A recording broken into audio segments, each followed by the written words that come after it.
Figured I'd do a little update video on the S14. It's back at home. I'm going to switch the whole front end up. I'm going to use the ISR prototype front power brace thing. I don't know if it's open to the public yet, but these things look really nice. It's a little bit better than this homemade one, but hopefully it should be a little better. Then I decided to go ahead and switch out the subframe to a destroyer die. They're out of the UK.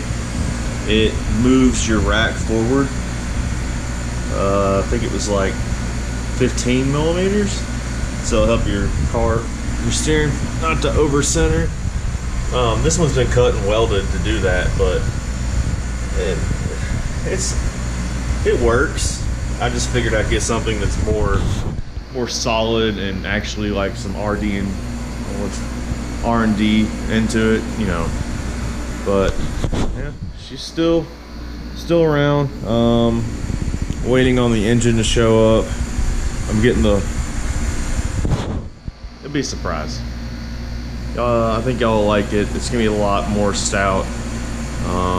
Might shoot for a little bit more power, but not much more. And just waiting for the block to show up. So maybe film installing this, I don't know yet. Also, if you're gonna be using, you know, that combination of stuff, you're gonna need this. It's a PBM spacer adapter. Because if you look on mine right now, it's really hard to tell, but it is very sketchily. Like, it's probably sitting, I don't know, maybe there, which is not safe. So this will bolt in and make up, you know, more difference. Because, you know, you don't want it that loose. Because you could, you know, hit a really big bump on the track and lose your steering, which would not be good. So, but I got it up in the air. We'll get to it, get this thing done. One less thing to do before the engine shows up. Not only is it, you know, a new part, it's a clean part. This thing's gross. All sorts of stuff been leaking on it. Like stuff in there. But it's a good piece. It worked. You know, they didn't try and rip out the frame like they usually do. Next part. Alright, so that wasn't super hard to put in. I do recommend, if you're doing it yourself, have these all the way loose. All four of these. It was a little tight, but it's pretty easy to do. It's literally, you know, these two up front, and then there's another one, and then whole. Gotta loosen that, take that out.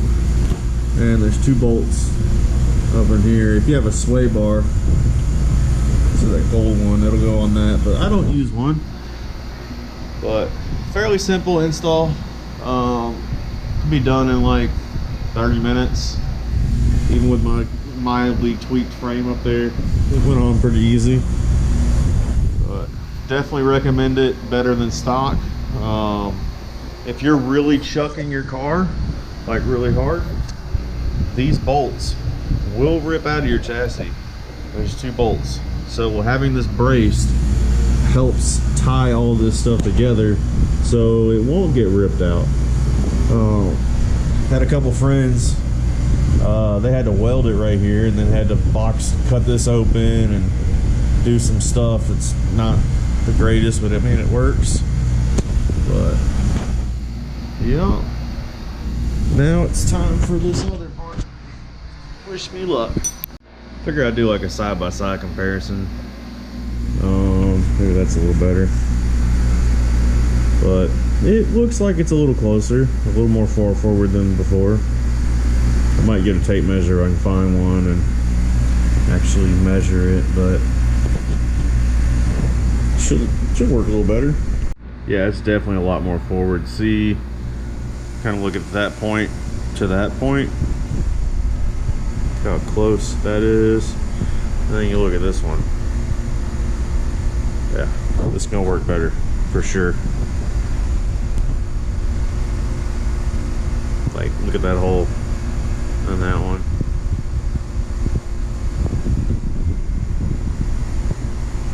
Yeah, definitely better. Alright, there it is. ISR Performance Power Brace thing.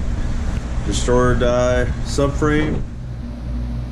I gotta get my socket from work because I can't really get anything to fit in there. It looks like it is a, let's see, H3, I believe. Maybe one a little bit bigger. I don't know, but I need deep ones.